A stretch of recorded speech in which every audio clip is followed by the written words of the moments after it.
Part of what we will talk about today is the importance of, if you are somebody that is an adult, let's just start there. And then if you are married, if you have a spouse, if you have family, if you have anybody that you're trying to leave a legacy to, whatever that is, you need a will. You absolutely need a will. I think the biggest thing is people just procrastinate. They don't want to deal with it. They don't want to think about the what ifs. And so what I always tell people is, let's sign a will today, and if you want to change it tomorrow, we can. There's nothing that isn't revocable about a will. We can change it every day of the week. Hey guys, I'm Brandy, Lydon, host and founder of Mom, You're Not Alone. I'm also a local realtor and investor here in Knoxville, Tennessee. Today I have a special guest with me, Carolyn Gilliam. She's an attorney here in Knoxville. She specializes in estate planning, wills, all that fun stuff. So if you've watched a previous episode, I talked about our board of advisors. So we have those 5 people that are super important. Your CPA, your financial planner, your estate attorney, which is her, business attorney if you have a business, who are your top 5 people in your life. So today we're going to deep dive into estate planning and wills and all the fun stuff that nobody wants to talk about. So Carolyn, I'll let you start off. How did you get into law and what made you focus on estate planning and wills? All right. Well, I was in college during the 2008 adventure and was a finance major and saw all my friends' friends lose their jobs. So I kind of decided finance was not the place to go into. So the best strategy was to continue to school. And so I decided to go to law school. Both my parents are also attorneys, so I may have had a slight. I think my dad was much more into me going to law school than my mom, but it was lots of fun. I enjoyed it. So I went to UT Law School and then started working with my dad at McDonald Levy Taylor, and have been there ever since.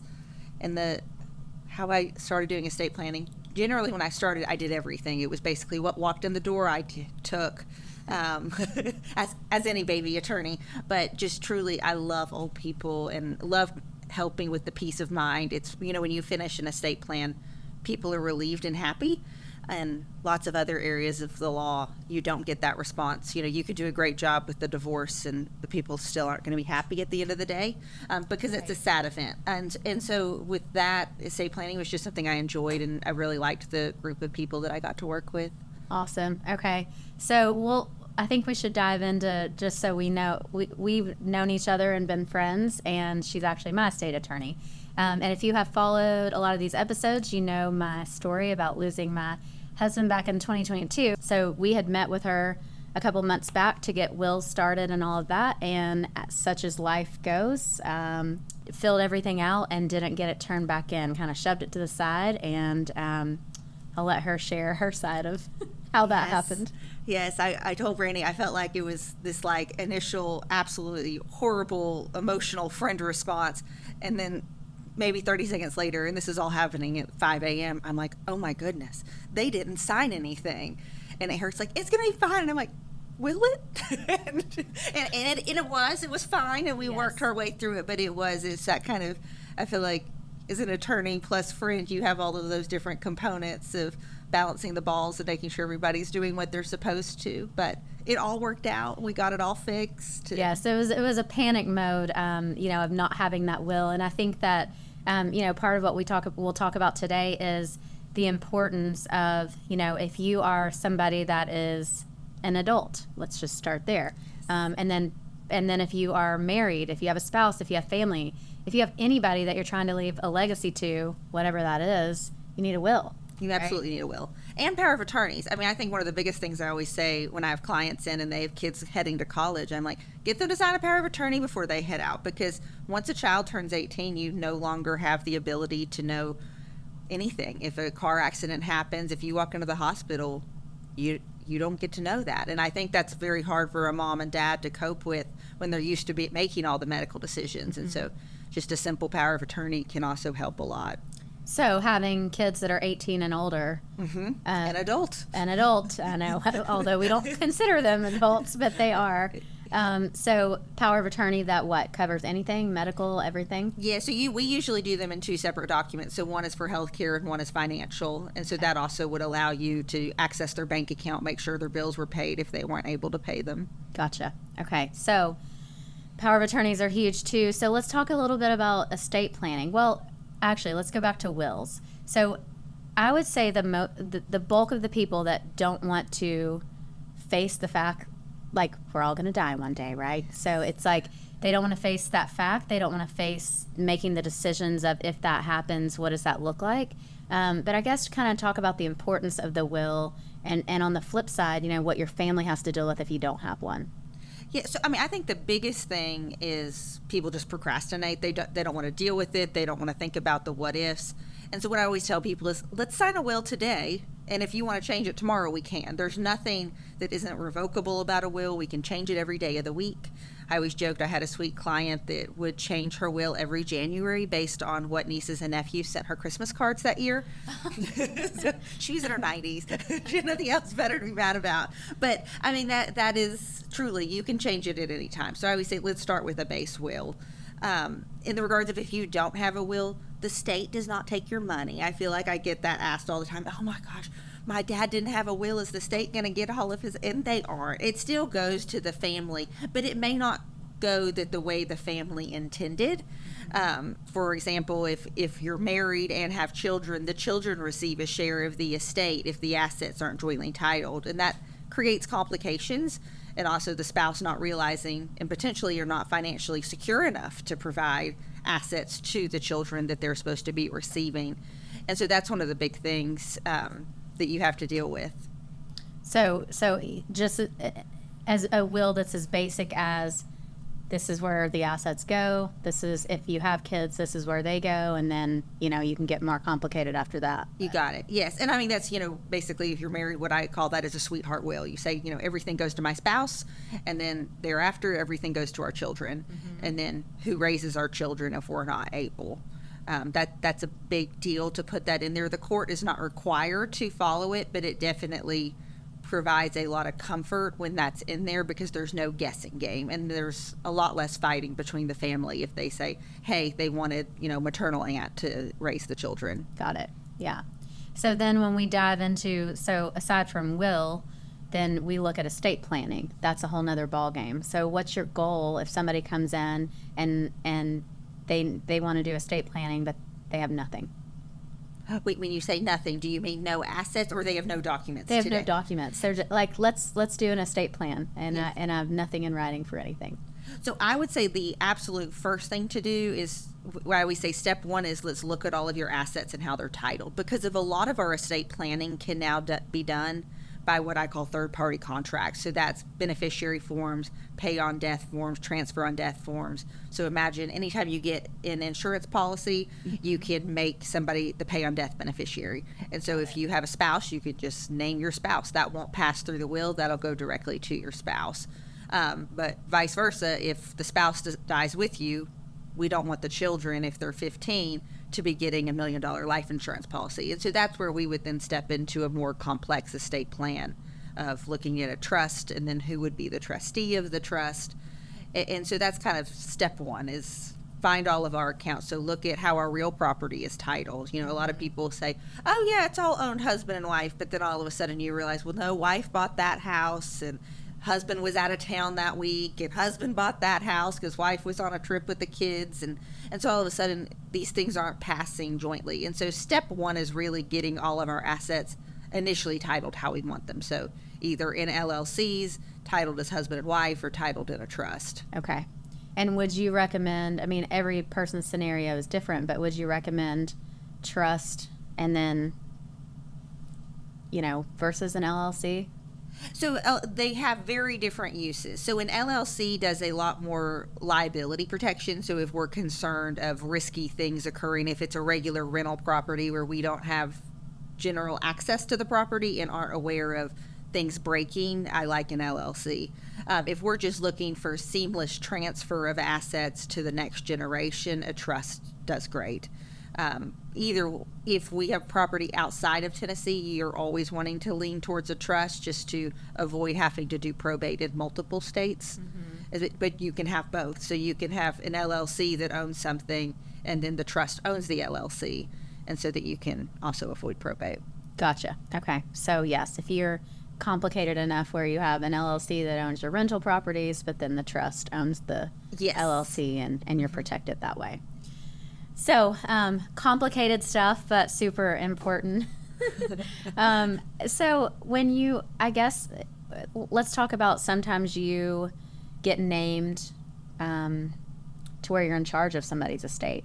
What does that look like for you when it comes to real estate and things like that? Yeah, so that is something. It's we basically view that as a fiduciary duty. So that's whether I'm an executor or trustee or a conservator, where someone's still alive but not competent to manage their affairs. And so I enjoy it. It's a very finance. Probably goes back to my original degree. We talked about having a finance degree, but it's basically making the best financial decisions for that estate. And so, as you know, sometimes I have to sell property or other things. And so it's, essentially figuring out what's in the best interest of the beneficiaries of the estate. And so sometimes it's just transferring by quitclaim deed the house to the kids. Sometimes it's selling the house and putting the money in a trust. And so it depends on the best situation. But the big thing is providing instructions. I think that's something that give better hints to people now than I probably did 10 years ago when I was an attorney. It is hard to guess what people want you to do and what's important. You're literally walking into someone's house and you're like, okay, let's start dealing with stuff. And it's like, I'm like, is this picture important? Is this pot important? Right. There's just so much. And so I think making clear what is valuable, what is in a family heirloom versus, what I just bought at Dillard's that we can sell or give away. Right. And so if there was a detailed will where all of those items were in, but if not, and you get named, the trustee, here you are trying to make all those family decisions. Yes, yeah. And a lot of times it is a game of, if there are family that are appropriate, you can have them come in and basically say, okay, family member 1 gets to pick an item, family member 2, and you just kind of go through the whole house until we run out of items. But, that's a family that gets along and behaves appropriately. So sometimes they don't behave appropriately, and so that then we lose that flexibility of being able to get through the house. And then you gain the rights back and Yes. and take over. Because I think, and we could agree on this, that death affects everybody differently. Yes. So it, sometimes it turns into greed. Sometimes it's just sheer grieving, and they can't function and make those decisions. But yeah, a lot of times in families when, it's fighting over stuff, which seems irrelevant at that point. It does. But I think you nailed it. I feel like, and I probably did the same thing when Joey passed away, but I feel like I always hug everybody and I say everybody grieves differently, and don't let somebody tell you that your grief is abnormal, because that is one of the things is some people shut down and want to do absolutely nothing for a long period of time. And some people's version of grief is going through the closets and getting rid of everything on week 2. And so it's just working through that with the family is hard. Yeah, I can see that. And so what would you say would be the most rewarding part of your job in regards to estate planning, wills, things like that? Just it could be a scenario or just a little part of it. Ooh, the older people. I love them, and it's so sweet to get to hear their stories. The World War II stories were just beyond cool, and we've almost lost that generation. But it's sitting through and talking to people and hearing about their families, but then also getting to meet their families later on, and seeing the personalities that their parents told me about, but seeing it seamlessly work. I think that's the most rewarding part, is meeting with a parent 5 years ago, setting up this plan, and then seeing it seamlessly happen, and nobody fighting, and everybody getting through it in an appropriate way. So where they came to you and got prepared and did the wills and did the trust and did all the things, and then the person passes, you meet all the family, and everything works out the way it's supposed to. Yes. Yeah. It is. And I think that's the real beauty of it. But also just seeing, the step 1 of meeting with the person and them being at peace, knowing that they've handled all of the issues and know that their family is ready for it. Yeah. I love that. And so, if we try to, I guess, kind of mesh our industries, so, a lot of people are like, well, how would you work with, other than my personal affairs, right, of doing my own will and setting up my own trust, but how would you guys work together? Well, a lot of realtors are, have close friends or professionals that they work with in a scenario. And Carolyn's scenario was, we just did one not too long ago together, where she has to deal with real estate, the property of somebody's real estate, and then she would call a real estate professional and then ask, hey, I need this sold. And you have to, I think, so why did it make it a smooth transaction with me, let's just say? Yeah, so I think that one was perfectly smooth. The one we just did had a minor child involved, and so that would have been an extraordinarily complex situation. If there had not been a will, we would have had to have had court approval to sell the house, and then we would have had a court approval to sell the house at the value the contract went, and then we would have had to put the money in the court's register for the child, and instead we already had a will set up with a trust, and so it was just a seamless, everything transferred without couple signatures, and we were able to quickly get everything done and the assets passed on to the child in a trust. Yeah, absolutely.